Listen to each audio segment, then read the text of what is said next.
Ok. Bon, d'abord, je commence par donc remercier Driss Xiques pour avoir répondu à notre invitation. Merci beaucoup d'être parmi nous. Je remercie tous ceux qui sont présents aussi. Va se passer dans le cadre aussi des entretiens de la CIPIM et de l'association Coup de Soleil.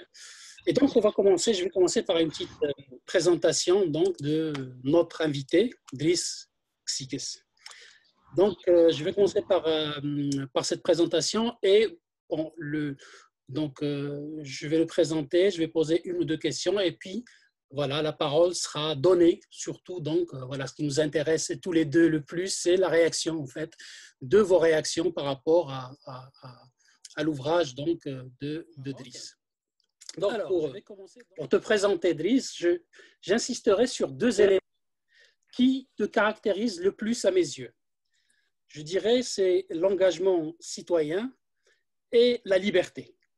Tu es, en utilisant une expression, un concept de Gramsci, un intellectuel organique engagé dans la vie citoyenne de ton pays et de ta société. Cet engagement se décline chez toi de plusieurs manières. D'abord par une participation active au débat, des fois brûlant qui secoue la société marocaine. Tu l'as fait en étant d'abord journaliste, c'est là où les lecteurs marocains t'ont découvert, et puis en tant que rédacteur en chef de l'hebdomadaire francophone tel quel et sans pendant arabophone ni chaîne. Tout en étant journaliste, tu as, dès les années 1990, écrit quelques pièces de théâtre que tu décris comme des œuvres de jeunesse. Donc ta première pièce, Je masqué, date de 1992, et puis Le bal des bourreaux, 96.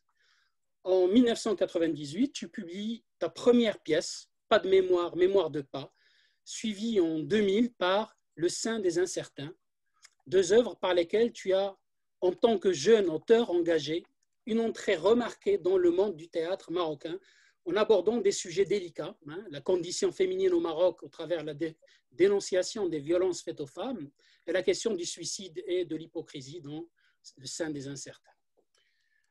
Tout le Maroc connaît, donc je ne vais pas revenir, l'affaire Nichen 2006 qui t'a coûté une condamnation parce que toi et ton équipe avez osé franchir les lignes rouges en proposant un numéro consacré aux blagues, comment les Marocains rient de la religion, du sexe et de la politique. Une épreuve qui t'a poussé à prendre tes distances avec, on va dire, non pas la presse en général, car tu as continué à écrire des articles et signer des tribunes, mais disons avec les responsabilités dans ce milieu. Tu disais à l'époque, je continue d'être journaliste et écrivain, mais je suis d'abord un homme libre qui écrit. Tu t'es alors investi dans l'écriture théâtrale, ton premier amour que tu n'as jamais délaissé, en déplaçant ton engagement citoyen sur le terrain de la création artistique. Ainsi, tu as publié ta troisième pièce, Il, un réquisitoire contre l'injustice et la dictature, qui a remporté le Grand Prix du Festival du théâtre professionnel au Maroc en 2009 et le prix du texte au Festival de Constantine en 2010. Mais c'est plus fort que toi.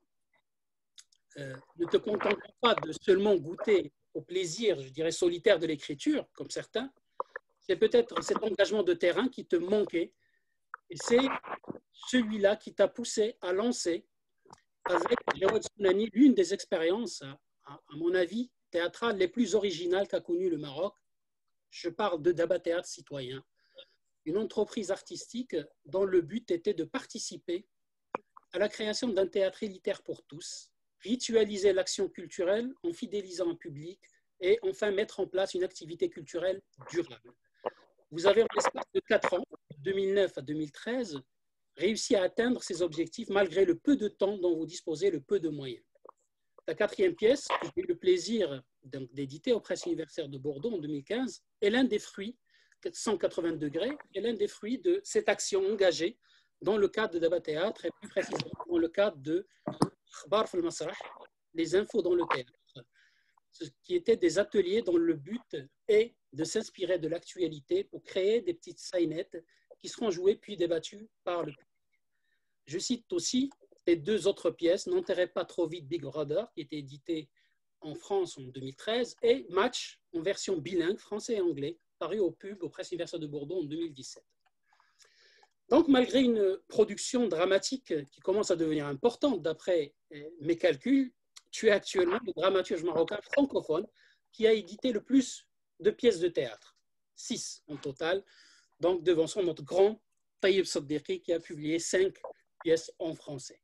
Donc, malgré cela, ce n'est ni ton seul champ de création, ni d'action, car tu as à ton actif aussi un roman, Ma boîte noire, en 2006, un récit, L'homme des sons du silence, tu as commis en 2014, et bien sûr, Le Détroit d'Averroès, publié en 2017 et sorti chez Fayard en France en 2019. Donc, ton engagement passe aussi par la promotion de la recherche et la diffusion du savoir, car tu es aussi chercheur spécialiste des médias et de la culture. Tu es directeur du centre de recherche HEM, au sein duquel tu diriges Economia, centre de recherche Economia. Donc l'école HEM, pardon, et au sein duquel tu diriges le centre de recherche Economia. Tu es professeur et conférencier, invité dans plusieurs universités, donc américaines et européennes. J'ai suivi récemment tes interventions dans le cadre donc, des rencontres autour de l'économie du savoir, et j'ai constaté que tu militais, en plus de ton action en faveur de la reconsidération de la recherche dans le domaine des sciences sociales, humaines et sociales, mais aussi tu militais pour la promotion de la recherche scientifique au sein des entreprises.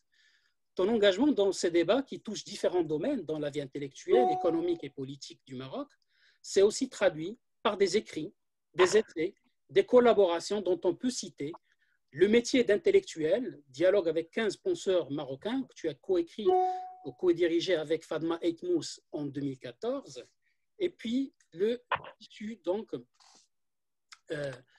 le tissu de nos singularités en 2016. Les 2 livres ont été publiés dans la collection des presses de l'Université citoyenne.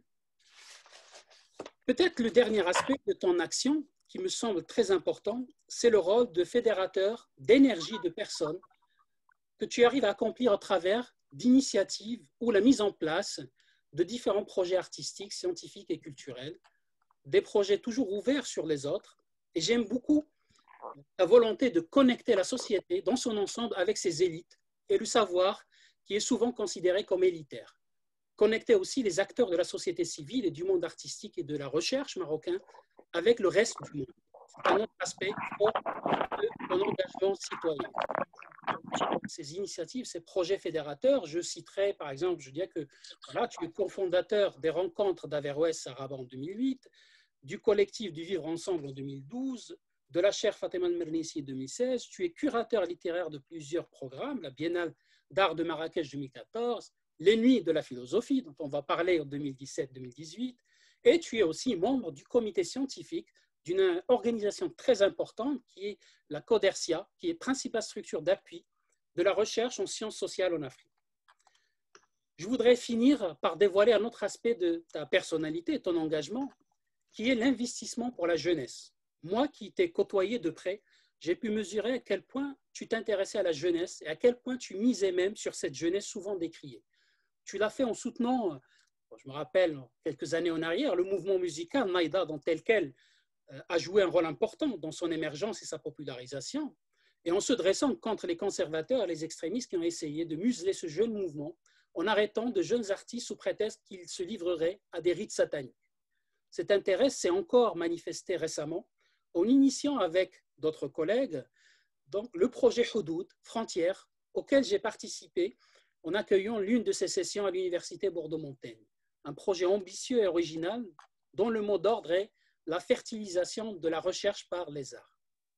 C'est un projet qui est destiné en premier lieu aux jeunes chercheurs et jeunes artistes qui ont été accompagnés par des chercheurs et artistes confirmés. Nous sommes très contents des résultats obtenus et nous espérons faire évoluer ce projet et le développer. Voilà donc le profil de notre invité, très rapidement, qui a plus d'une corde à son arc et dont le champ d'intervention est assez vaste. Nous allons parler aujourd'hui de son dernier roman, Au Détroit d'Averroès, qui concentre, à mon avis, pas mal de motifs en lien avec l'engagement citoyen de notre auteur, comme la diffusion des savoirs, le militantisme pour une société ouverte aux lumières, l'articulation entre savoir et art, et la place importante donnée à la jeunesse et à la liberté. Alors, ma première donc, question à Driss, c'est pourquoi donc, Averroès, pourquoi avoir choisi Averroès et pourquoi avoir choisi donc, ce format-là, donc, c'est-à-dire l'aborder par le biais de la fiction, parce que comme je viens de dire, tu pouvais le faire à travers l'essai, tu pouvais le faire avec d'autres biais ou d'autres stratégies ou d'autres écritures, mais tu as choisi donc la fiction comme moyen d'aborder cette figure. Alors, tout d'abord, je voudrais te remercier, hein, Omar, pour l'invitation, pour la présentation très généreuse. Remercier l'Université Bordeaux-Montaigne et les étudiants qui sont là, et Cyclim, Coup de Soleil, merci, merci. Alors, c'est une question, c'est une question qui revient souvent. Et à la limite, quand on me dit pourquoi Averroès, j'entends derrière cette question pourquoi encore Averroès. Parce que à la limite, je suis ni le premier ni le dernier qui parlerait d'Averroès, et probablement que Averroès est devenu une sorte de marque de fabrique utilisée en Occident euh, comme celui qui représenterait la rationalité dans le monde musulman à partir de la philosophie du XIIe siècle. Et du coup, alors, le premier élément de réponse qui est important à mon sens, c'est que ce livre essaie de travailler sur Averroès et Ibn Rushd, et pas uniquement sur Averroès, même si Averroès semble être uniquement le nom d'Ibn Rushd, mais je pense que la différence entre les deux est de taille, parce que Ibn Rushd a été son nom de son vivant, et que Averroès est un nom qui a été fabriqué euh, euh, quelques décennies plus tard à l'Université de Paris, et que c'est comme ça qu'on l'a connu en Occident. Et du coup, on a connu Averroès presque comme, on l'a connu presque comme celui qui était le passeur d'Aristote. On l'a connu d'abord comme celui qui était l'aristotélicien qui a été le plus loin dans la rationalité, etc. Et donc, c'est un prisme à partir duquel Averroès a été connu. Mais moi, ce n'est pas cela qui m'intéressait. C'est très important de savoir que grâce à l'université en Occident, Averroès a eu une postérité importante. Mais moi, je me suis toujours posé la question, qu'en est-il de sa postérité chez nous, là où il a été, là où il est mort, à Marrakech, qu'en est-il qu'est-ce qu'il en reste aujourd'hui dans nos pays et dans une société? Donc ça, c'est une question qui est restée, parce elle reste insoluble, pour une raison très simple, c'est que Averroès a été enterré plusieurs fois après sa mort. Euh, on, Au début du XXe siècle, dans le livre, vous retrouvez cette controverse entre Farah Antoun et Mohamed Abdou, dans laquelle Farah Antoun regrette qu'on ait un peu abandonné celui qui aurait pu être notre Erasmus, celui qui aurait pu être, dans un temps pré-moderne, celui qui aurait préfiguré la modernité euh, endogène. Et Mohamed Abdou le rejette d'un revers de main parce qu'il dit qu'il a été latinisé, christianisé, et donc il ne fait plus partie de notre patrimoine. Donc, il a été, à partir des années 50-60, c'est principalement les penseurs marxistes et les penseurs de gauche qui ont essayé de le réhabiliter. Mais ils l'ont trop idéologisé. Et du coup, on n'a pas réussi à le réinventer, à le remettre dans le circuit de la pensée dans nos sociétés. Donc, à chaque fois, on l'a abandonné. Et puis surtout, c'est très important de garder en tête que dans le monde, si Averroès a été connu quasiment dans son entièreté en Occident, parce que ces textes qui étaient brûlés ont été préservés, parce que transcrits en lettres hébraïques, puis traduits en hébreu, puis traduits en latin, ont pu circuler, il faut savoir que la moitié de son œuvre n'a commencé à être retraduite, je dis bien retraduite en arabe, qu'à partir du milieu du 19e siècle. Donc vous vous rendez compte combien de siècles sont passés. Donc au fait, tout ça rend cette question d'Ibn Rushd, de cette question de cette dépouille qui métaphoriquement traverse le détroit de Marrakech à Cordoue, quasiment comme une sorte de perte, de perte initiale dont il fallait, avec mélancolie et en même temps avec joie, retrouver par l'écriture. Et donc, mon choix était de le faire par la fiction parce que, d'abord, il y a des philosophes de grands talents qui l'ont fait par l'essai et que je ne vais pas chercher à les égaler en termes d'érudition. Par contre, il y avait très peu de travail par la fiction sur lui. Alors, bizarrement, au moment où je me suis mis à ce projet, il y a eu concomitamment 2 textes qui sont sortis de fiction. Le secrétaire du diable d'un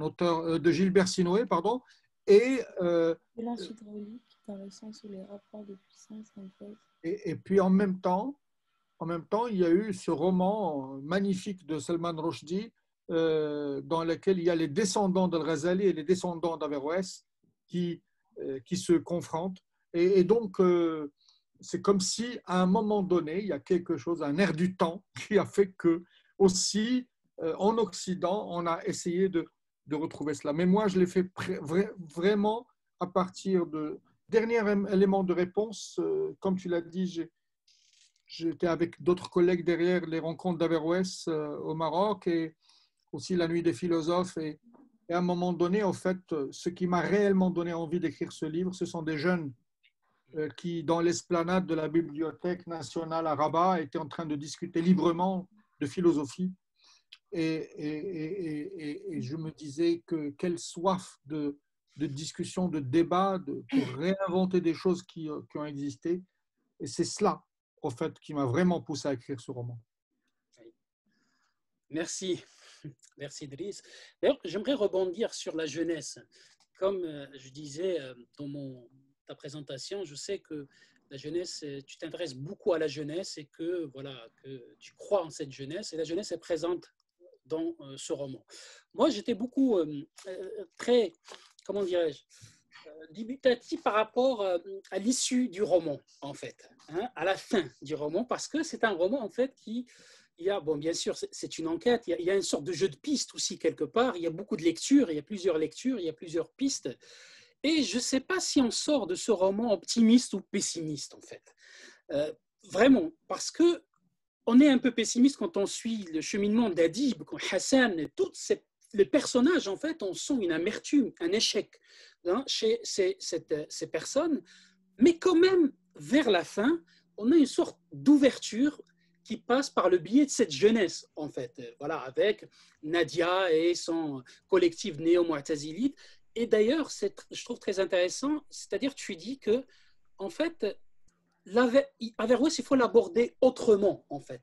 Et peut-être même nous, moi je me reconnais dans la génération d'Adi, on n'est pas capable, en fait, de restituer ou de capitaliser sur cet Averroès, c'est-à-dire tel que nous le concevons. Laissons peut-être, est-ce que l'idée, c'est de évoquer Averroès comme démarche, comme symbole, et laisser les autres s'en emparer et en faire ce qu'ils doivent en faire.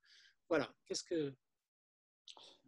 Oui, tout à fait. Alors, en fait, ce roman, un critique, un critique littéraire, Gil Anidjar, pour ne pas le citer, à Columbia University, il avait dit c'est un roman sur la transmission. Oui. parce qu'en fait, tout le roman est construit sur une série de formes de transmission. Hassan qui transmet à Adib, Adib qui transmet aux étudiants, Adib qui transmet à la radio, le, le, le narrateur qui est un traducteur qui transmet par le transfert. Donc, en fait, le souvenir le souvenir du traducteur qui fait une sorte de pastiche du texte de Borges par le théâtre, il transmet par le théâtre. Donc, effectivement, cette question de transmission est fondamentale. Et la question centrale qui vient après, c'est aujourd'hui, qu'est-ce qu'on fait de tout ça? Et en fait, moi, je pense qu'il y a quelque chose d'un peu postmoderne. C'est cette jeunesse qui, comme le disait François Lyotard en parlant de postmodernité, ils font feu de tout bois. Les jeunes font feu de tout bois. Et donc, ils ne sont pas dans la reproduction du même, et ils ne sont pas dans l'extension d'une pensée. Ils font leur marché dans une sorte de Capharnaüm,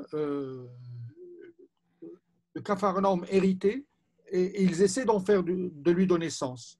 Et c'est un peu la seule issue qui se profile, parce que c'est une issue qui en même temps permet d'avoir en même temps des gens qui se revendiquent d'un héritage spirituel ou d'un héritage rationnel ou d'un héritage et qui sont en dialogue. Parce que je crois que je pense que la question des réseaux sociaux, la question de ce monde, de cette horizontalité, de cette intelligence collective permanente qui se met en place, est quelque chose qui a un impact sur la manière avec laquelle on aborde l'héritage dans cette génération. Et c'est un peu ce que, sur cette voie-là que m'a amené ce personnage, parce que j'ai essayé d'écouter ce personnage de Nadia et de voir un peu où est-ce qu'elle pouvait m'emmener, et je la remercie. Je remercie mon personnage. Merci Driss. Alors, donc une dernière petite question avant d'ouvrir le débat à tout le monde. Donne la parole. Alors, cette question va porter cette fois-ci sur l'écriture, hein, parce que comme tu le dis toi-même, tu n'écris pas juste pour transmettre des idées. Aussi, il y a un autre enjeu, c'est-à-dire transmettre une énergie. Tu aimes bien ce mot énergie, une sensibilité. Donc, il y a un travail esthétique. Et ce qui frappe d'emblée dans ce roman, dans l'écriture de ce roman, c'est la multiplication des registres d'écriture. Hein. Moi, je trouve que c'est un roman qui... voilà, l'écriture, c'est une écriture, je dirais, pour emprunter une expression de Gérard Genette, une écriture palimpseste. C'est-à-dire, ce sont des écritures qui se superposent, et quand on gratte sur une écriture, on trouve quelque chose d'autre derrière. Et aussi, il y a une circularité, une circulation qui est très intéressante, je trouve, dans le roman, c'est-à-dire une circulation aussi bien géographique, on est entre le Maroc et l'Espagne, on est entre l'Europe et l'Afrique. Et d'ailleurs, c'est très intéressant qu'on a fait le chemin inverse, en fait. Averroès est mort à Marrakech, est parti à Cordoue, et le roman démarre à Cordoue et finit à Marrakech. Je trouve que c'est un clin d'œil qui est très, très intéressant. Donc, cette circulation qui n'a cessé donc ponctuer tout le roman, parce qu'on est dans des allers-retours à chaque fois, et avec les étudiants, on a fait la même réflexion. Des fois, on n'est pas perdu, mais des fois, on sort d'un personnage, on rentre dans le discours d'un autre, des fois, voilà, on circule, en fait. On n'est pas, comment dirais-je, pas mal à l'aise, mais on n'est pas, voilà, on n'est pas tranquille dans la lecture.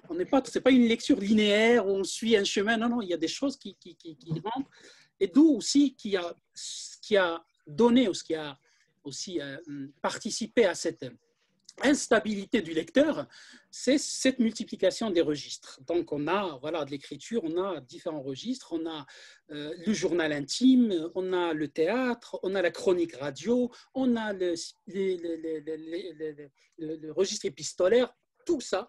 Et alors, moi, ma question, c'est cette multiplication de registres. Donc, est-ce que c'est c'est une volonté, on va dire, purement esthétique, hein, esthétique de transgression, on va dire, littéraire.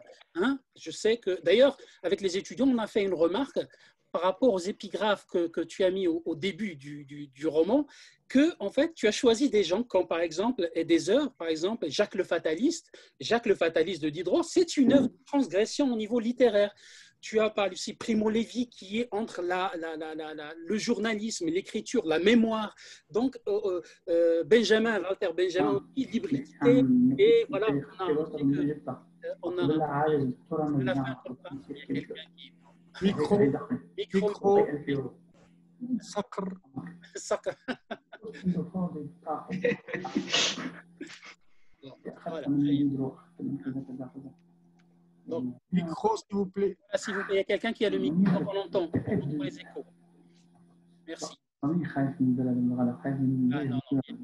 micro. Le professeur. Ah, ça y est. Donc, voilà.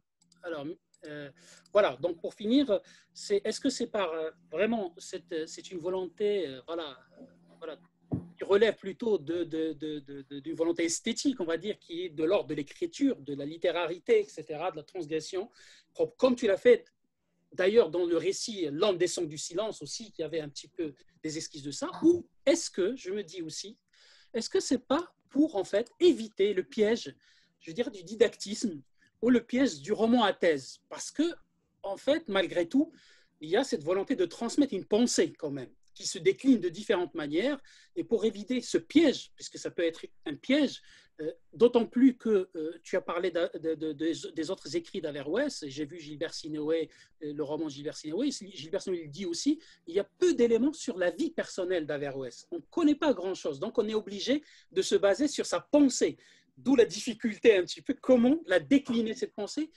tout en, voilà, en évitant la monotonie, en fait, quelque part. Est-ce que, voilà, quel est le but de cette stratégie de, voilà, de différencier ou multiplier les registres d'écriture?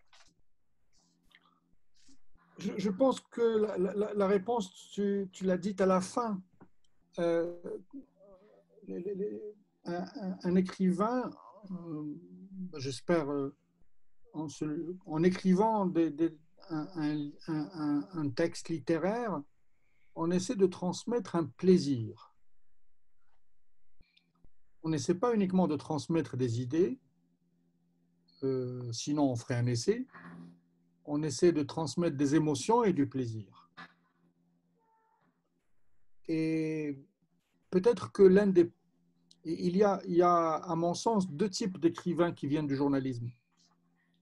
Il y a des journalistes qui ont transposé dans le roman la technique du reportage. Et il y a des journalistes qui ont transposé dans le roman la technique de l'enquête. Je pense que je fais partie de la deuxième catégorie. Et ça, c'est très important. Je me suis rendu compte de ça. Ça veut dire, je donne des exemples. Vous avez, si vous prenez Hemingway ou vous prenez Gabriel Garcia Marquez, vous voyez l'impact de la démarche par le reportage, hein, qui donne des romans descriptifs, qui donne des romans qui racontent et qui décrivent.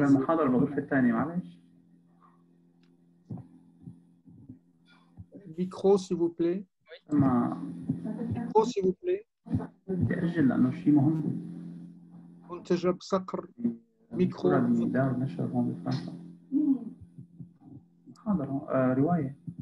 منتج بصقر micro, s'il vous plaît.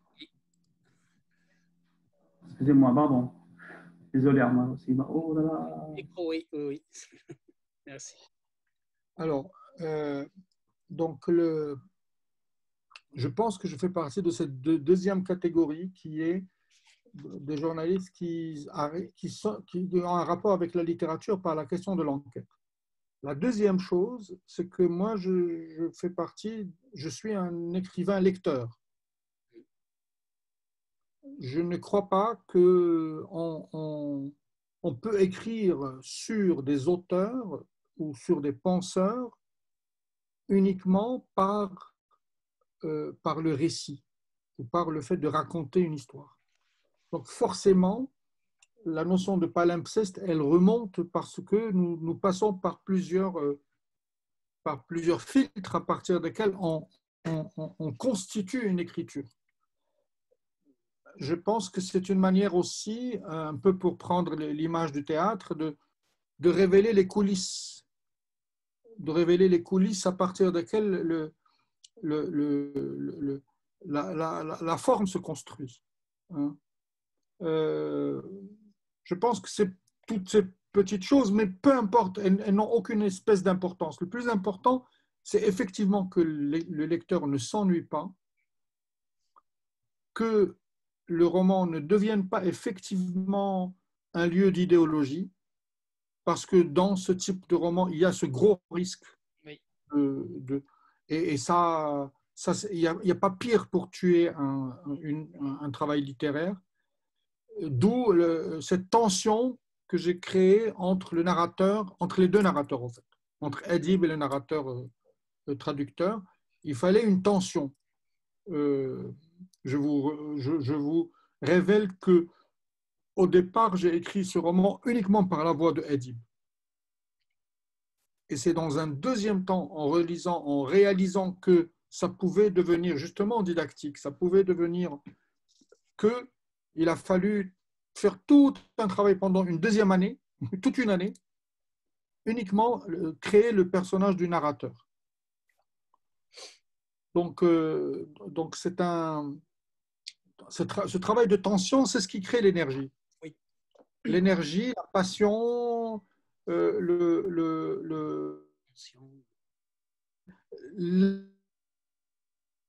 créer de l'intérieur, c'est de le laisser en suspens sur un certain nombre de points. Et voilà. Merci, Driss. Alors, donc, bon, je vais maintenant voilà, donner la parole voilà, à tout le monde, hein, ceux qui veulent intervenir. Donc, voilà, donc je vois qu'il y a, voilà, on a des étudiants, on a des enseignants. Je vois Amjid Zouine du Maroc, bon, Montaj Absar, traducteur aussi enseignant à Lyon, voilà. Et je vois nos étudiants aussi qui sont là. Donc, allez-y, allez-y. Vas-y. J'aurais bien aimé rebondir sur... Enfin, bonjour déjà. Et merci à mon professeur de m'avoir fait découvrir ce livre que j'ai beaucoup apprécié. Et merci à vous de l'avoir écrit.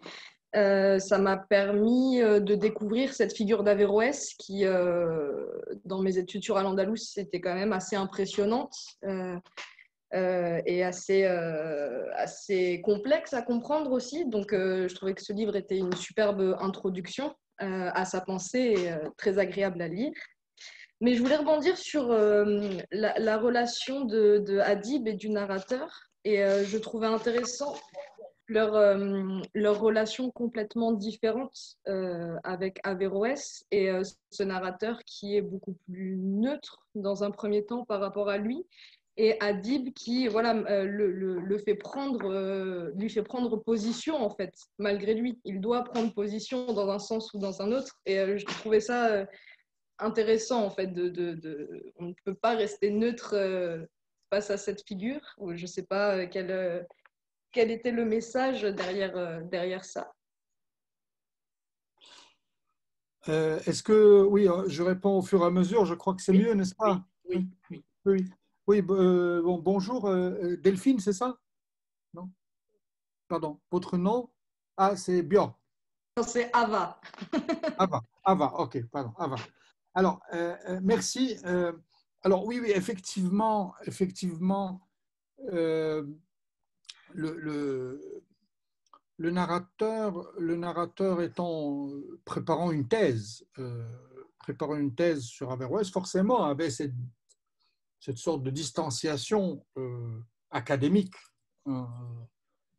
avec l'objet de recherche, mais il est touché, il est à ma compréhension, hein, vous pouvez mieux comprendre ce que j'écris que moi, mais ma compréhension, c'est que il est touché par la passion de Adib.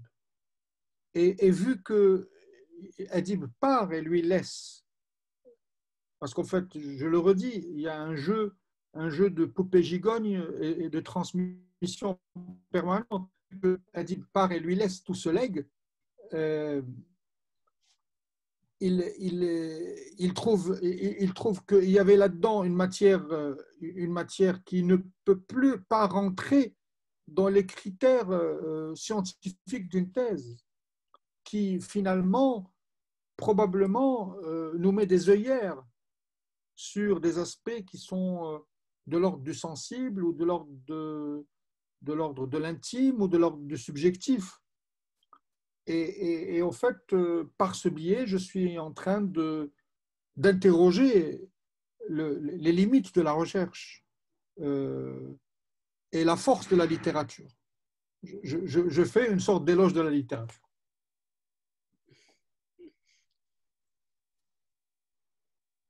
Merci. Est-ce qu'il y a d'autres questions?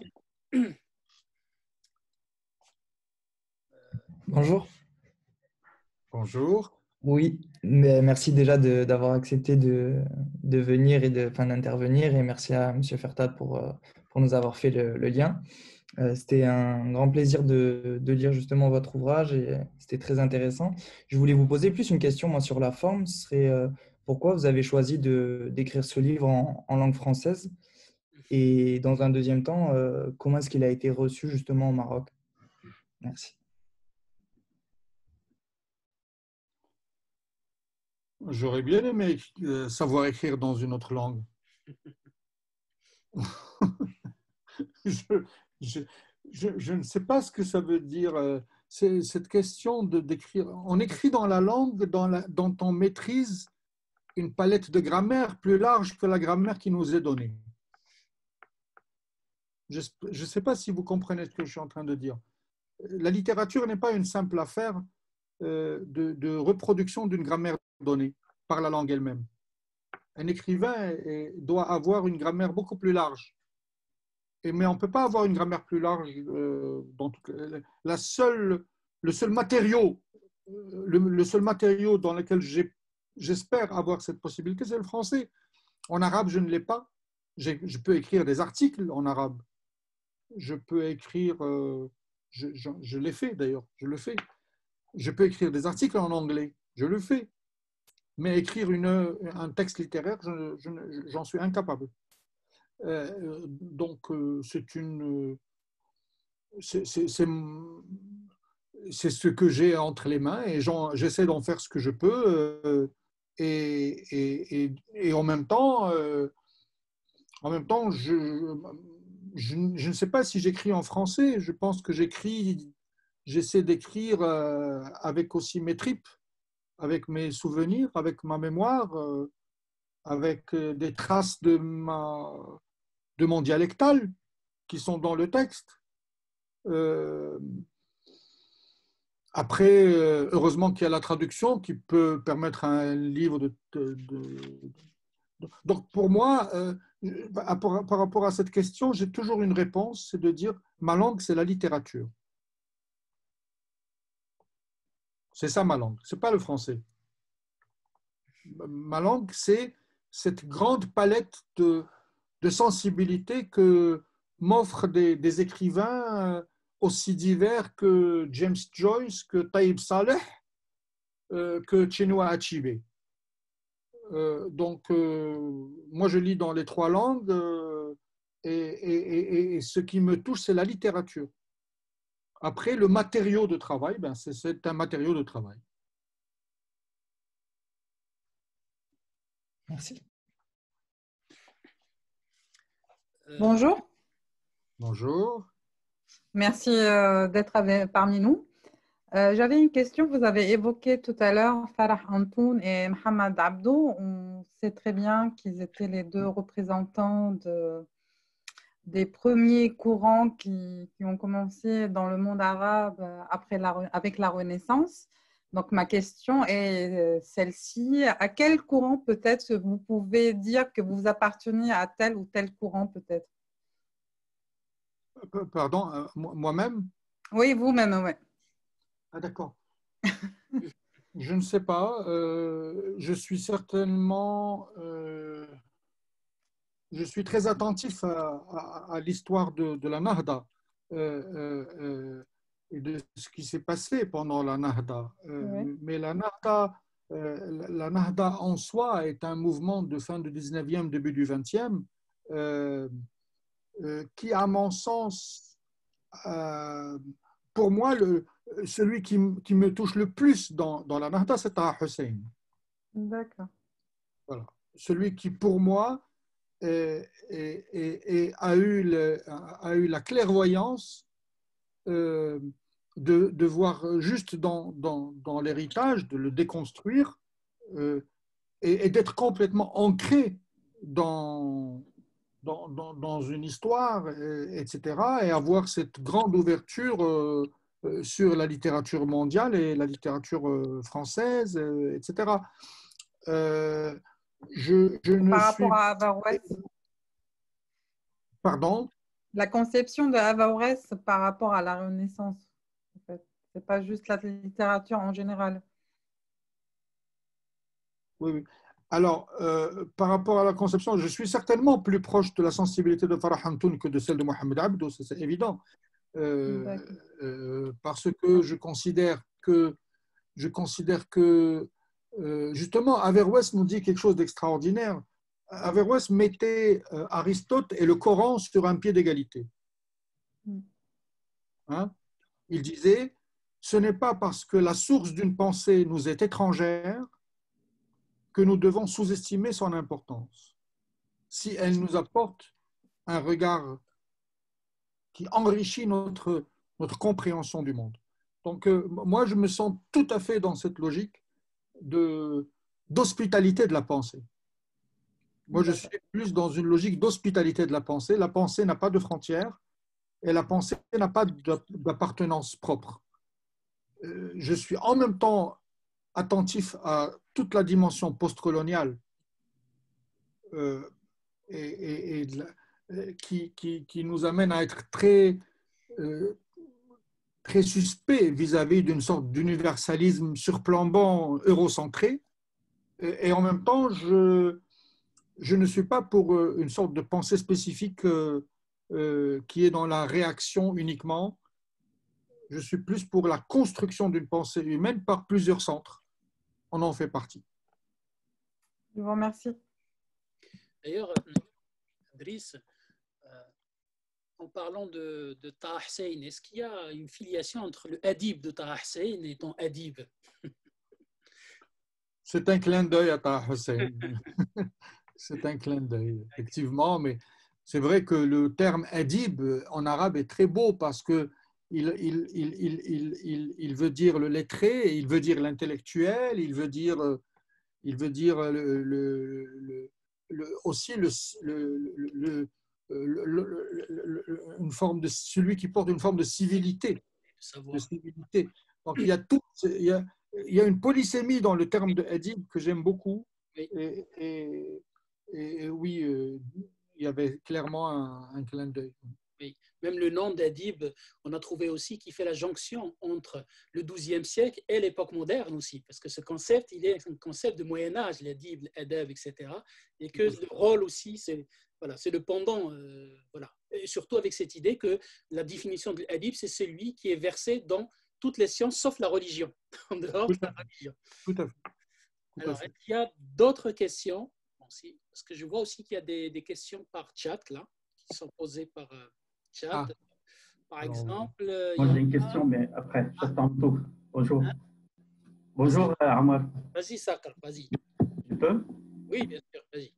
Bonjour, merci pour cette belle réunion et merci pour l'auteur aussi. Je n'ai pas encore lu le roman, mais ce sera un vrai plaisir. Et bonjour à tout le monde. Moi, j'ai une question, en fait, concernant l'acte d'écriture entre l'Orient et l'Occident.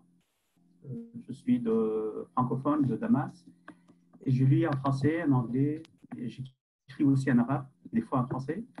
Est-ce que, en tant qu'auteur, en tant que lecteur, est-ce que je suis toujours obligé à suivre le modèle européen? Parce que, en fait, je trouve qu'il y a un manque de termes dans la critique littéraire par exemple, bon, je fais du théâtre aussi, on dit performance. Maintenant, dans tous les théâtres arabes, on dit performance. On le prononce en anglais. Est-ce qu'en étant auteur, romancier, je suis toujours obligé de suivre ce modèle ou bien cette production littéraire européenne et de la considérer comme semi-sacrée ou modèle à suivre? C'est ça qui... C'est aussi un grand sujet, mais je trouve que c'est intéressant de voir comment certains réussissent dans leur propre pays, avec leurs propres moyens, comme Karim Barchid, comme Saad al comme évoqué par Hussein. Voilà, c'était ça ma question. Je pense que moi, je ne crois pas au modèle.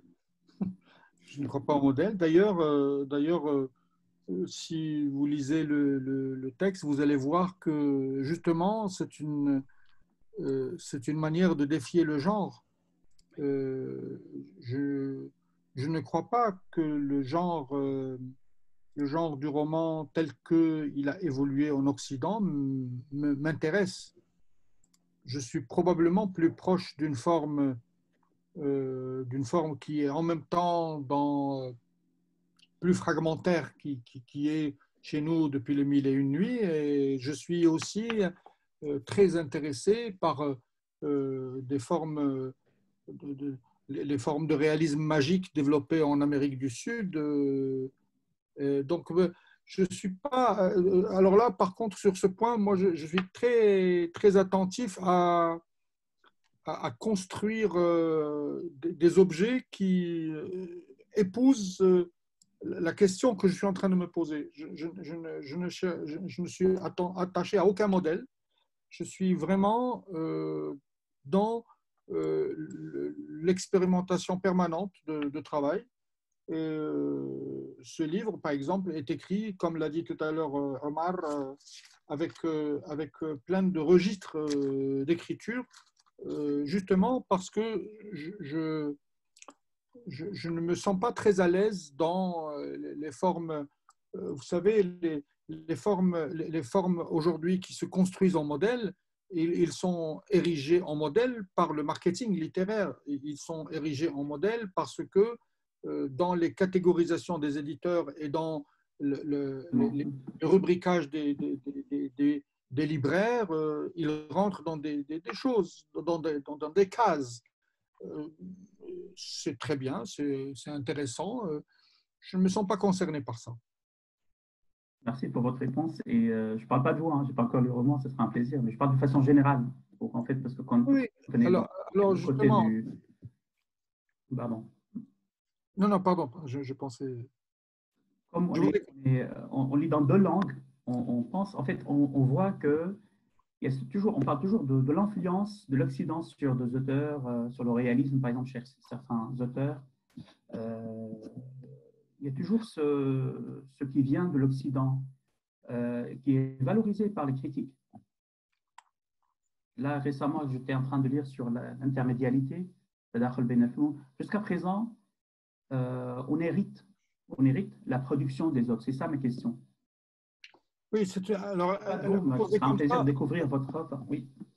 Non, mais posé comme ça, merci, vous élargissez. J'avais peut-être probablement mal compris.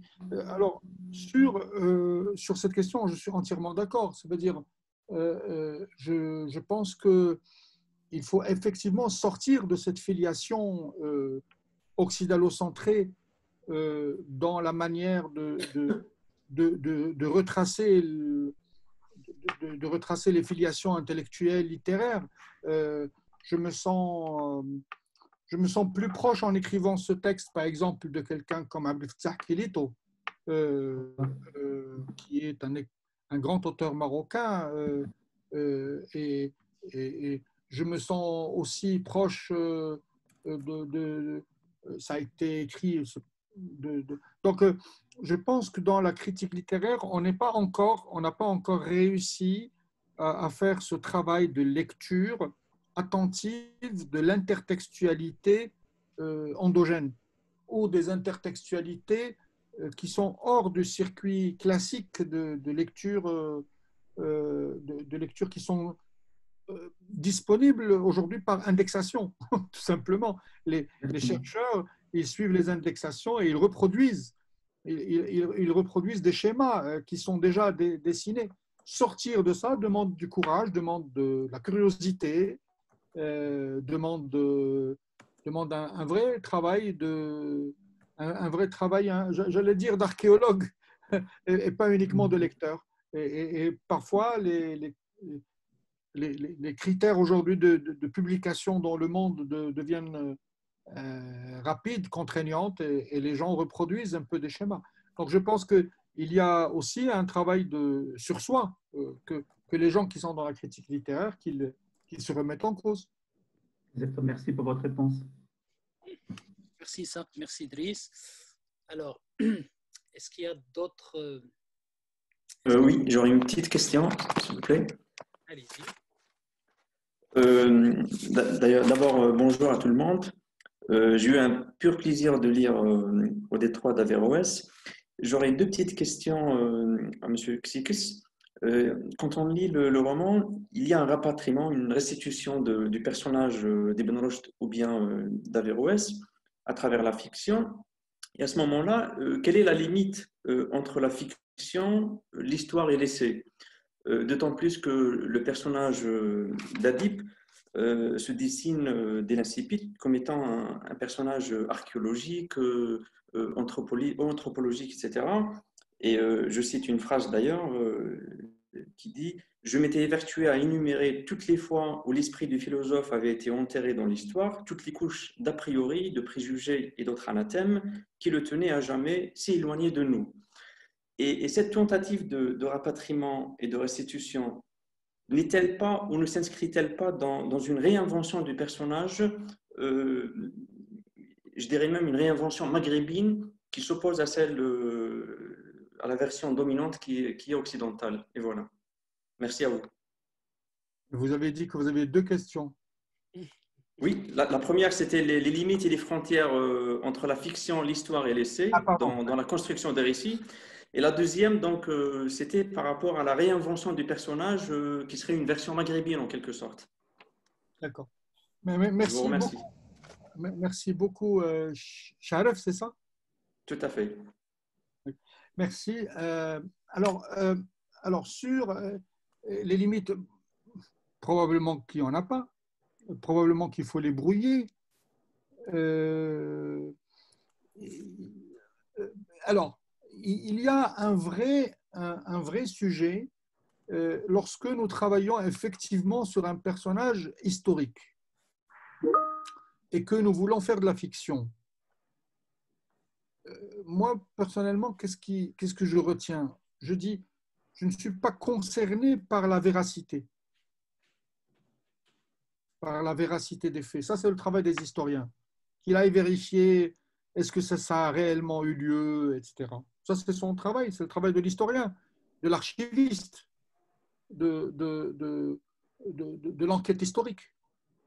Par contre, dans un travail d'enquête littéraire, je suis plus intéressé par la plausibilité et donc par une sorte de vérité supérieure, j'allais dire, de vérité poétique. Je suis intéressé par cette vérité poétique à traquer.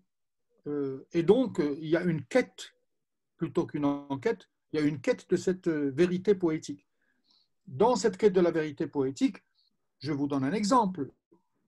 Le personnage de Hafsa, la poétesse.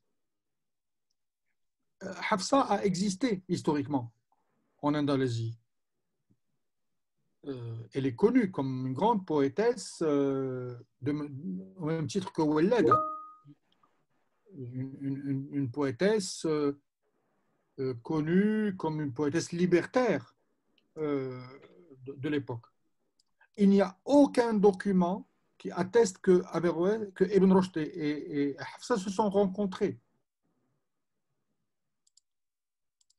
Il y a un document qui dit qu'elle était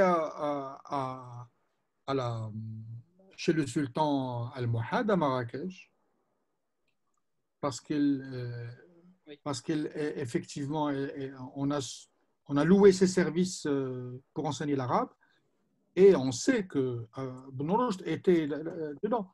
Et donc, toute cette chronique dans laquelle vous avez le dialogue entre Hafsa et Ibn Rushd est une pure invention. Maintenant, est-ce que cette invention-là, elle est plausible? Sans doute. Est-ce qu'elle est véridique? Je m'en tape.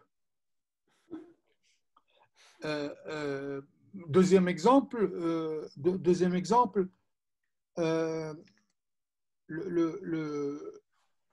l'appellation, sur l'explication de l'appellation du détroit d'Averroès et cette lettre envoyée par le recteur d'Oxford demandant à ce qu'on change le nom du détroit au sultan marocain est une lettre qui n'a jamais été envoyée. Mais tout pourrait laisser croire qu'elle a existé. Donc, vous voyez, le mentir vrai, ce que les critiques appellent le mentir vrai, c'est ce qui nous rapproche de cette vérité poétique. Donc ça, c'est par rapport à votre première question, dans laquelle l'idée, c'est de se libérer des genres, mais d'être le plus proche d'une vérité de texte, d'un texte. Sur la question de la réinvention de personnages, mais évidemment que c'est de la réinvention. Mais c'est évidemment, je ne suis ni dans la mimésis, ni dans la reproduction, ni dans la représentation. Ça ne m'intéresse pas. Je n'ai jamais considéré que c'était mon sujet. Mon sujet, c'est le discours littéraire comme construction. Un texte est une fabrique. C'est une fabrique littéraire. C'est une fabrique littéraire avec des mots, avec des images, avec des métaphores, avec de l'histoire et avec des ingrédients de signes qui produisent des sensations. Bien sûr, c'est une réinvention. Mais c'est une réinvention, effectivement, qui permet de décentrer le regard par rapport à cette prédominance d'un Averroès, j'allais dire, orientaliste ou orientalisé. Merci. Merci, Driss. Alors, est-ce qu'il y a une petite question, c'est Amar, si vous le permettez. C'est qui? C'est Majid? C'est Majid Azoui. Vas-y. Bonjour.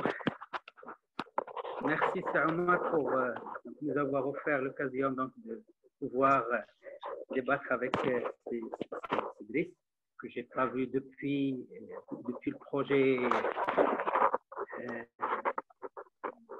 dont vous avez parlé tout à l'heure. Oui, tout à fait, Houdoud. Merci pour le rappel. Donc, je profite de cette occasion pour évoquer une question en rapport avec la question de l'écriture. J'étais beaucoup interpellé par des phrases de Cédric. Je parle la littérature. Ça me rappelle le titre de donc je parle toutes les langues, mais en arabe. Donc je viens d'oublier l'auteur carrément. Kilito, oui, tout à fait, Kilito, merci. Donc, et en même temps, l'idée que quand on écrit, on transmet une esthétique. Donc, j'ai beaucoup aimé ces deux citations. Et par rapport à ce constat, donc j'aimerais bien savoir chez l'auteur, est-ce qu'il y a une certaine aisance quand il passe, par exemple, des genres, je dirais, sérieux vers des genres narratifs ou des genres littéraires. Donc, dans quel genre il se sent le plus à l'aise? Ça, c'est ma première question. Ma deuxième, donc j'ai fait travailler un étudiant cette année sur l'une de ses pièces, Le sein des incertains. Et en faisant le travail d'encadrement, j'ai remarqué qu'il y a une certaine influence par rapport au théâtre beckettien. J'aimerais bien savoir si influence il y a.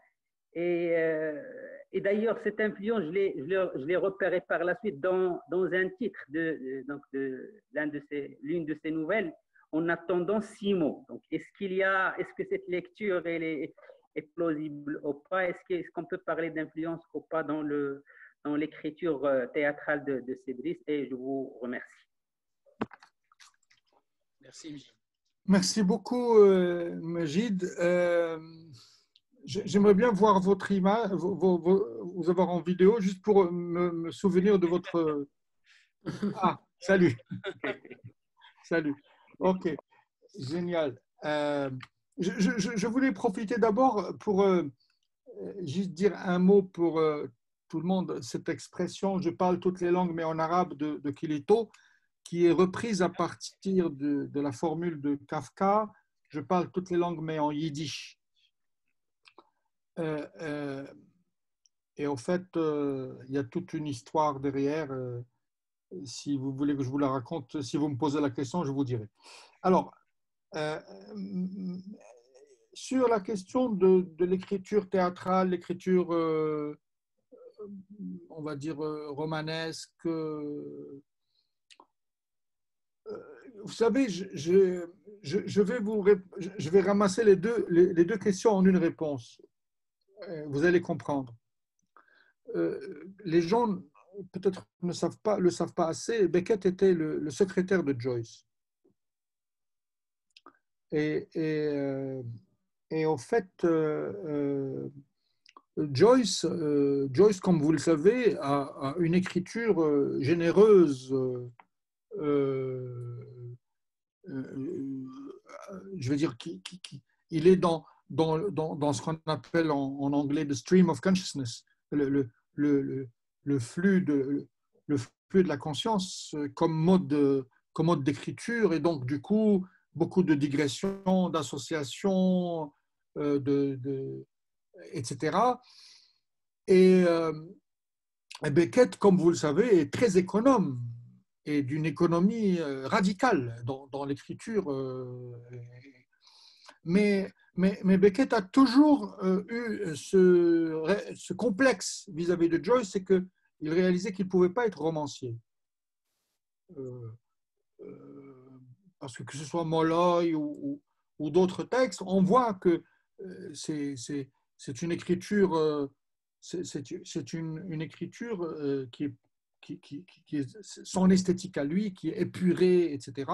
Et il a toujours considéré qu'il n'a jamais réussi à écrire le roman tel qu'il aurait aimé parce qu'il pensait.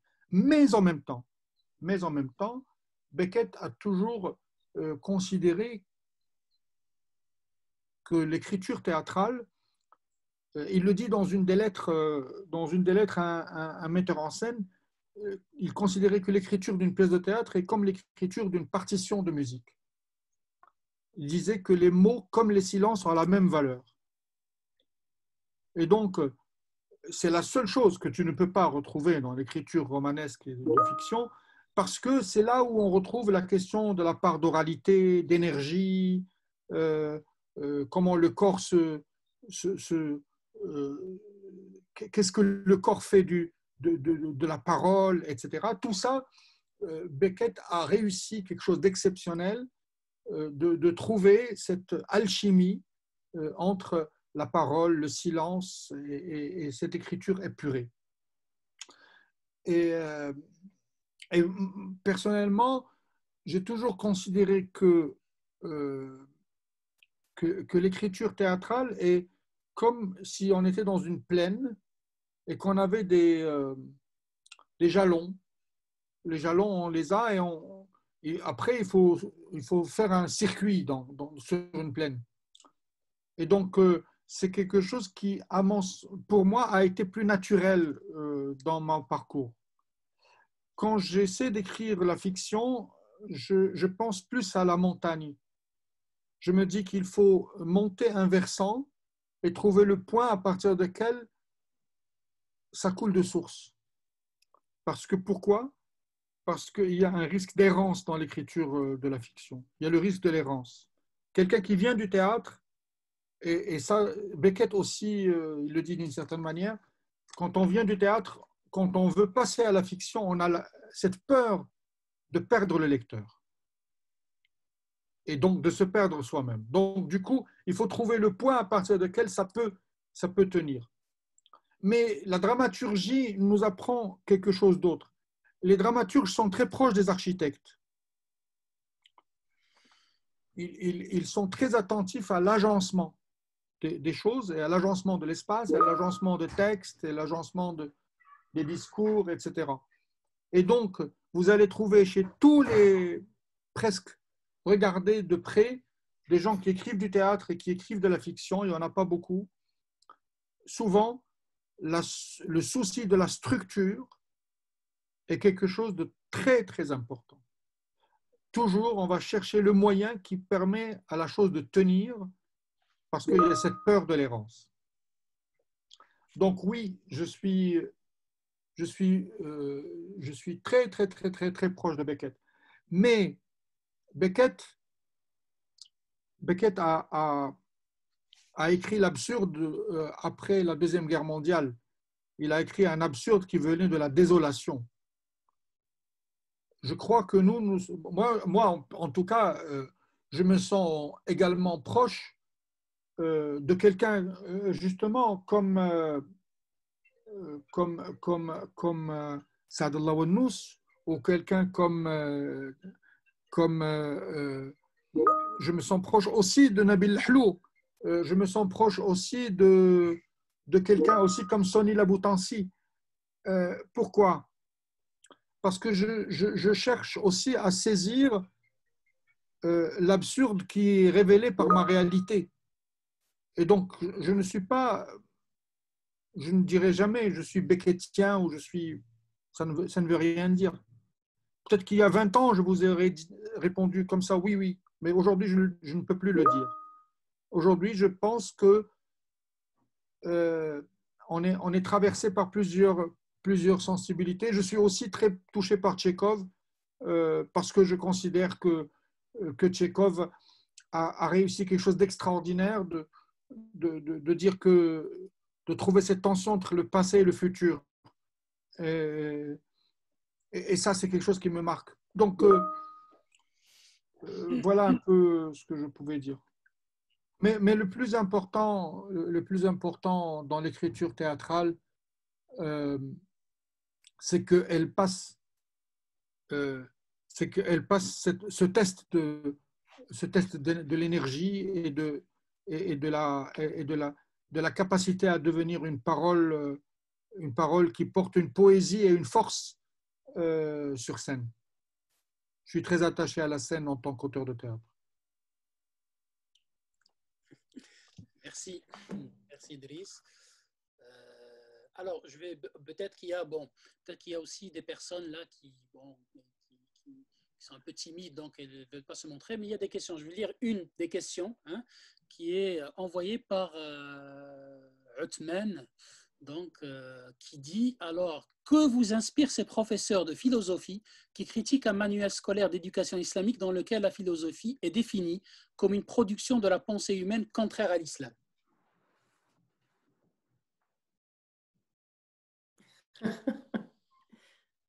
Je dis que personne n'a le monopole de la compréhension de l'islam. Et que je pense que la question, je vais répondre par Averroès. Averroès s'est battu, et vous le voyez dans le roman, s'est beaucoup battu contre les intermédiaires. L'histoire de l'islam, l'histoire des sociétés musulmanes a érigé des vicaires, des formes d'intermédiaires qui ont un vrai pouvoir d'autorité, soit par la jurisprudence, soit par le fiqh, par les doctrines, etc., et qui croient qu'ils sont les seuls à avoir le droit d'interprétation et surtout de tutelle sur la société. Je pense que la question centrale, c'est de se débarrasser de l'idée de tutelle sur la société, de la tutelle sur la pensée. Et cette question est une question qui, malheureusement, depuis Averroès, n'est pas encore résolue chez nous. Parce que moi, je ne m'attaque pas uniquement à des profs d'éducation islamique. Je pense que nos systèmes politiques devraient laisser la religion de côté comme source de légitimation.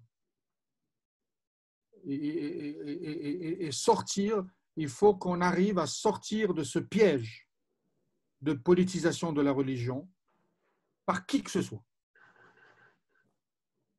pour pouvoir retrouver une sérénité dans la relation avec la religion comme quelque chose qui est source de spiritualité, qui est source d'inspiration, mais dont on peut aussi se démarquer pour penser le monde, pour penser la réalité empirique, etc.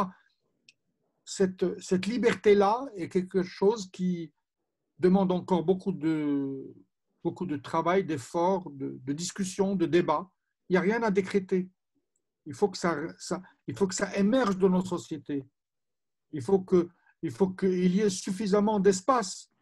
C'est pour ça que je fais très modestement avec d'autres, je me bats pour qu'il y ait surtout ouverture de débat public, ouverture de l'espace public. C'est la seule voie que nous pouvons emprunter. C'est l'apprentissage de la démocratie, l'apprentissage de la concertation, de la délibération, qui sont les fondements culturels de la démocratie. La démocratie, ce n'est pas les élections. Les élections n'est qu'un mécanisme, n'est qu'une procédure. Ce qui fonde la démocratie, c'est la délibération, c'est l'acceptation de la diversité, de la pluralité. L'acceptation de la diversité et de la pluralité et l'abandon de toute illusion de tutelle qu'on ressent aussi dans la grande bataille aujourd'hui sur l'égalité homme-femme, sortir de la tutelle, de la qiwama, de tous ces carcans que le patriarcat a érigés comme norme. C'est même pas la religion, c'est le patriarcat d'abord. Donc, c'est ça la question fondamentale à laquelle nous sommes confrontés. Merci, Idriss. Est-ce qu'il y a d'autres questions? J'aimerais bien répondre à May Michel qui pose une question sur la confrérie des éveillés. Vas-y. Mais j'aimerais, parce que... Ah non, il pose la question à tout le monde, donc bon. J'ai cru entendre la voix de Touria, non? Yes. Ah. Salut Touria. Bonjour, ça va? Salut Touria. Salut. Je viens de vous rejoindre, j'étais en cours moi-même avec des étudiants. Eh bien, écoute, on est ravis. Ben, moi aussi, donc je vais revoir le début que j'ai raté.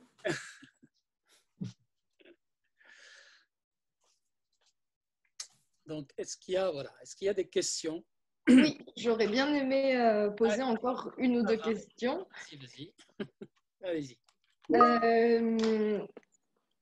Alors, la première, oui, vous avez dit un peu plus tôt, la pensée n'a pas de frontières. Et donc, il y a tout ce débat, bien sûr, foi, raison et cette aversion pour Averroès dans le monde arabe. Mais je pense à un passage du livre où on se retrouve dans le cimetière à Marrakech. Et la rencontre avec le gardien du cimetière, qui est un ancien conteur, et il dit qu'en Europe, Averroès renaît toujours de ses cendres, mais qu'ici, il a été déterré à jamais. Et je me demande est-ce qu'il n'y aurait pas une sorte de vieille rancune aussi au fond, de ne pas avoir su garder dans le monde arabe ce penseur qui a été volé par l'Europe. Je ne dirais pas une rancune. Ce que Ballel, je pense que ça c'est très important. On parlait de transmission et le conteur fait partie des transmetteurs. Et à vrai dire, je ne sais pas si vous avez fait attention que c'est un mystique qui prend la place du philosophe. C'est Sidi Bel Abbas, qui est le saint des saints à Marrakech, qui en son temps était banni et qui a été réhabilité plus tard. Et c'est quelqu'un qui prônait l'aide aux mendiants, etc. Mais c'est quelqu'un qui était très, très rétif à la pensée rationaliste. Et en fait, cette idée que les mystiques prennent la place du philosophe est quelque chose qui, dans l'histoire du Maroc, est quelque chose qui mérite d'être regardé de près. Hein? Parce qu'elle est probablement paradigmatique. Elle n'est pas, c'est pas uniquement une anecdote ou un épisode isolé. Le Maroc est un pays où il y a beaucoup de zaouïas. C'est un pays où les confréries ont structuré une sorte d'armature sociale. Ils ont créé des lieux de transmission de savoir, des lieux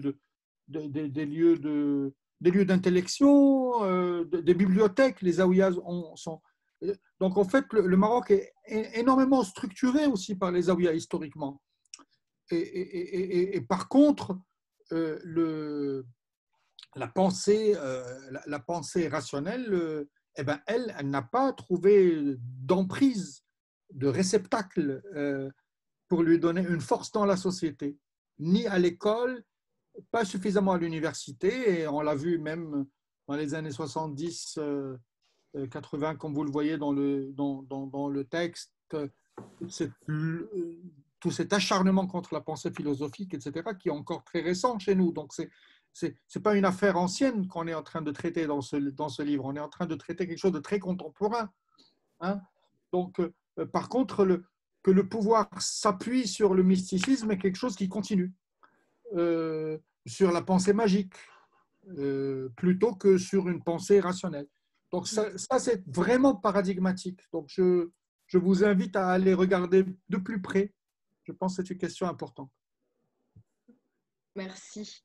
Et la deuxième, qui est beaucoup plus technique, mais on s'est rendu compte en cours qu'il y avait 2 éditions du livre, ce qui a donné lieu à des situations cocasses, puisque Omar pensait que je réinventais des passages du livre avec de nouveaux mots.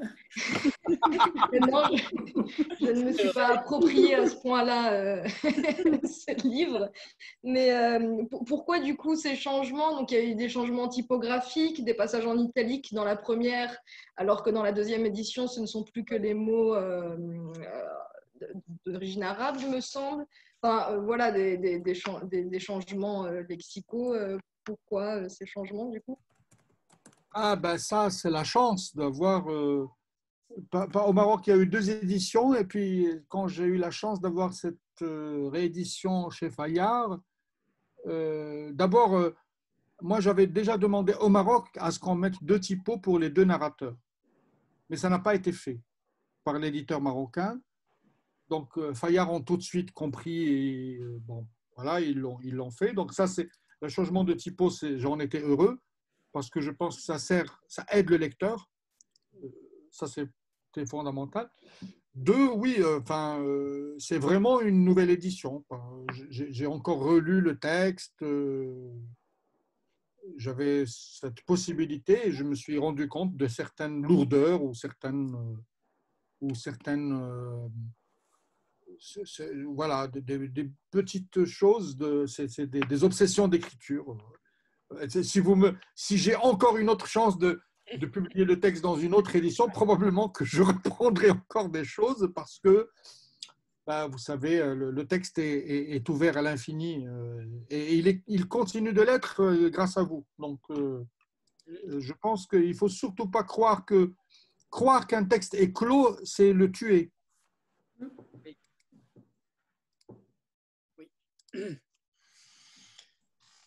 Bon, on arrive peut-être à une dernière question.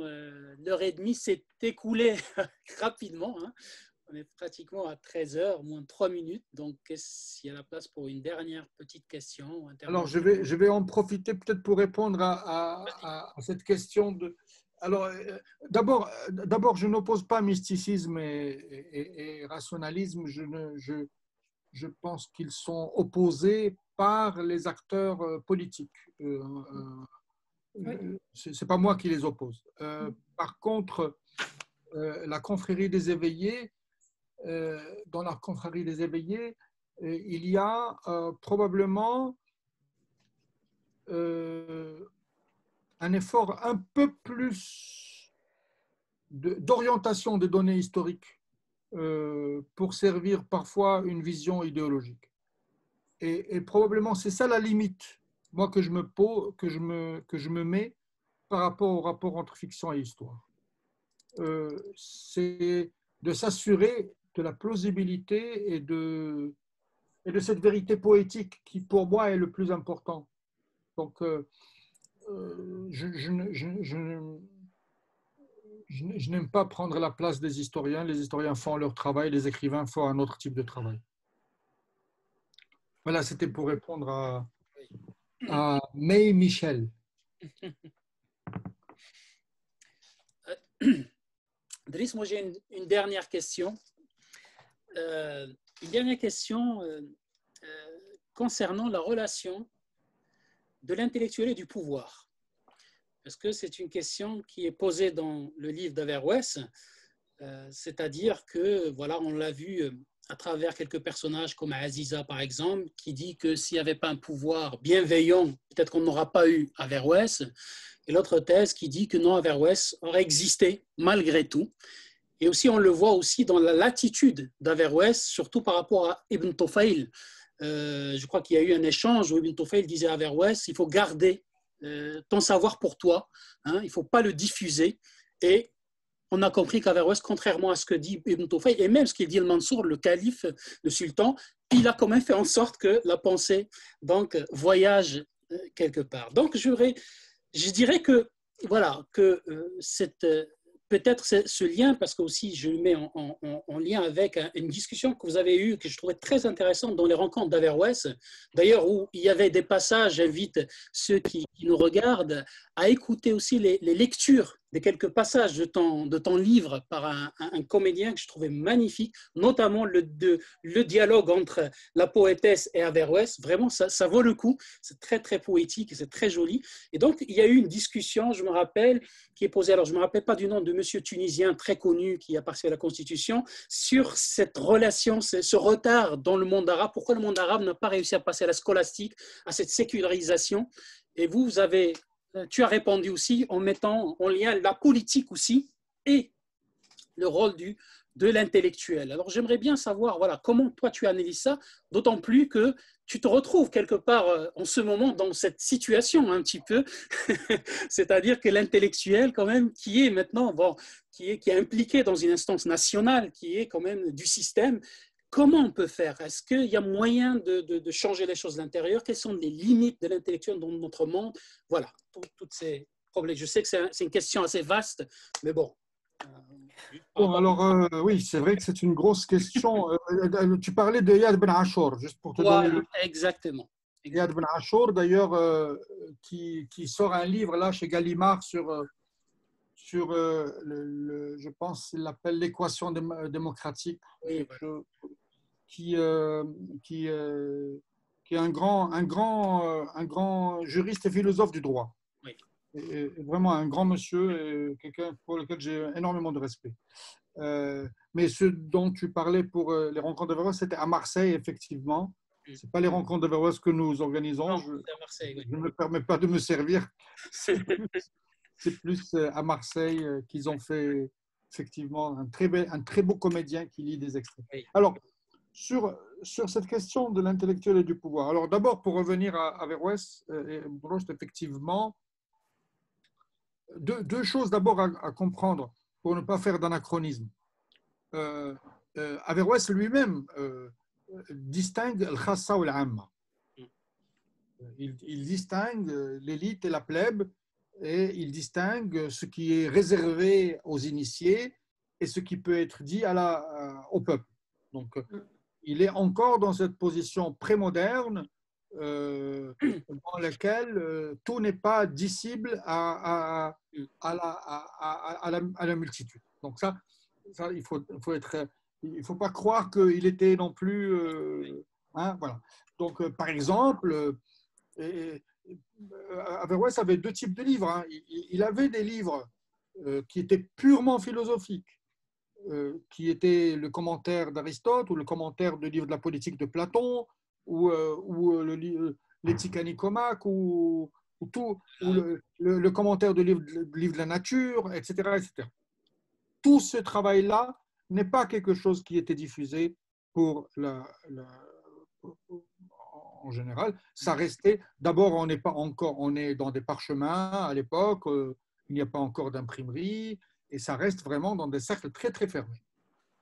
Mais Averroès était Qadi al-Qudat, une sorte de ministre de la justice de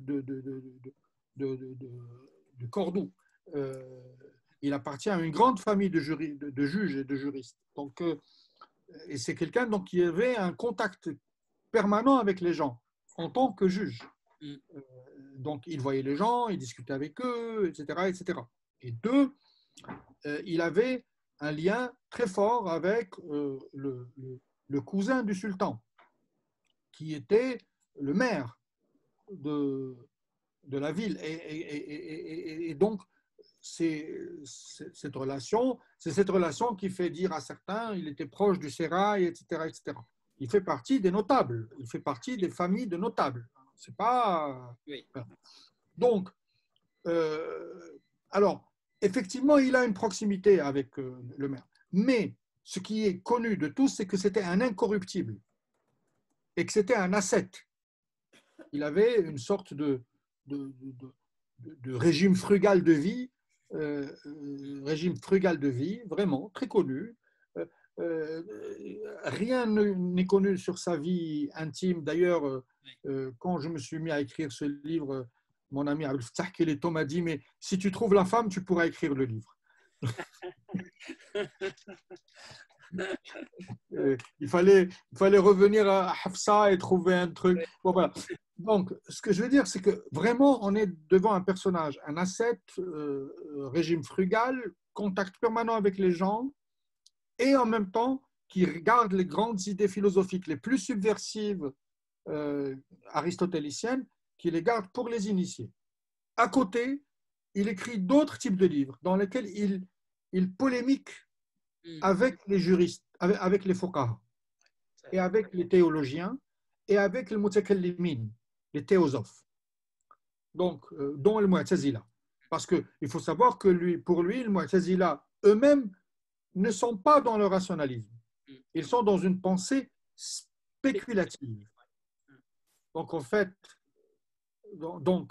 l'idée, c'est que ce monsieur-là, quand il discute avec les théologiens, quand il discute avec les théosophes, à ce moment-là, il écrit une autre écriture. فصل المقال فيما بين الشريعة فيما بين الحكمة والشريعة من اتصال. Donc c'est le traité décisif, ou bien le discours décisif, ou bien l'autre livre qu'il écrit pour répondre aux théologiens. Les autres livres qu'il écrit pour répondre aux théologiens sont des écrits qui sont d'une autre nature, sont des discours, des textes dialogiques avec la pensée théologique. Hein? Ce n'est pas le même type d'écriture. Comme d'ailleurs, le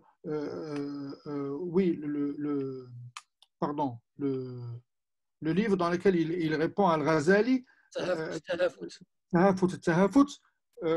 donc là aussi, il est dans un moment, il répond à Al-Ghazali. Pourquoi Al-Ghazali? Parce que Al-Ghazali est celui qui fonde la légitimité de l'école ash'arite, qui est une école médiane, conservatrice au niveau de la pensée religieuse. Donc, c'est tout. Donc, il faut vraiment distinguer ces deux types d'écrits. Ça, c'était. Maintenant, l'une des thèses les plus réputées dit que son exil à Lucéna est dû principalement à son commentaire du livre de Platon, La République, parce qu'il a cherché le livre de la politique d'Aristote qu'il n'a pas trouvé, qui n'était pas traduit, parce que je rappelle que lui travaillait à partir de la traduction de Abou Besh Metza de l'école de Bagdad, et que là, il a pris le livre de Platon et il l'a un peu traité en aristotélicien, mais d'une certaine manière, son commentaire du livre de la politique est une critique de la corruption du système politique almohade. Donc, tout en étant proche, il est critique vis-à-vis parce qu'il est très attentif à cette question de la justice. Il n'est pas encore dans le paradigme de la liberté, il est dans le paradigme de la justice. Et donc la justice pour lui, lorsqu'un souverain n'est pas juste, lorsqu'une cité n'est pas vertueuse, c'est ça le début de son déclin. Ouais. Donc au fait, proche et critique.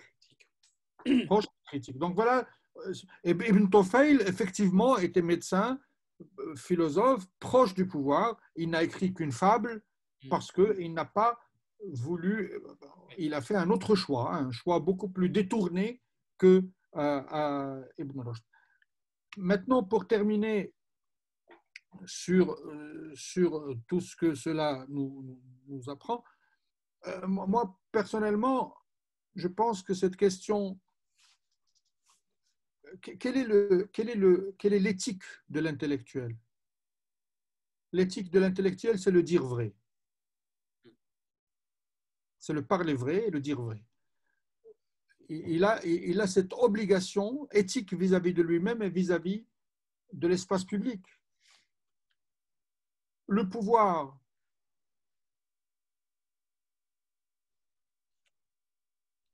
il peut peut-être donner son âme, mais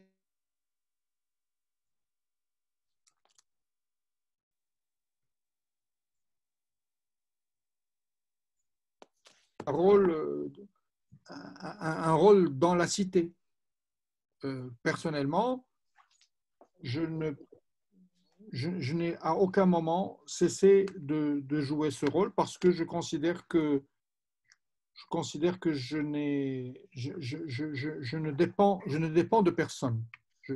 Voilà, donc c'est une question d'éthique qu'il faut préserver. Elle est très très difficile à préserver, mais c'est une affaire aussi d'éthique d'autonomie qu'il faut avoir. Mais l'éthique d'autonomie exige de dire vrai à tout le monde et de ne pas caresser dans le sens du poil aussi les gens qui s'attendent à, parce qu'il y a la majorité qui dit quelque chose, qu'on aille dans le même sens. Merci beaucoup, Driss. Donc, voilà, je crois qu'on arrive au terme de notre rencontre. Merci encore une fois pour avoir accepté d'échanger avec nous. C'était très passionnant. La preuve, c'est passé très vite. Franchement, je n'ai pas vu le temps passer. Merci à tous les participants, merci aux étudiants, merci à tout le monde, merci pour vos réactions et vos questions. Et j'espère que voilà qu'on aura l'occasion de reparler donc d'Averroès et voilà maintenant voilà la vie d'Averroès continue à travers le livre de Driss. C'est à vous maintenant de vous en parler. Donc j'étais très content. J'ai vu quelques participants à qui notre échange a donné envie d'acheter le livre et de le lire. Donc ceux qui n'ont pas encore lu le livre, ça sera l'occasion. Et voilà, donc merci encore une fois et je vous dis à la prochaine rencontre. Merci. Merci à vous, au revoir. Merci. Merci infiniment. Merci, Driss.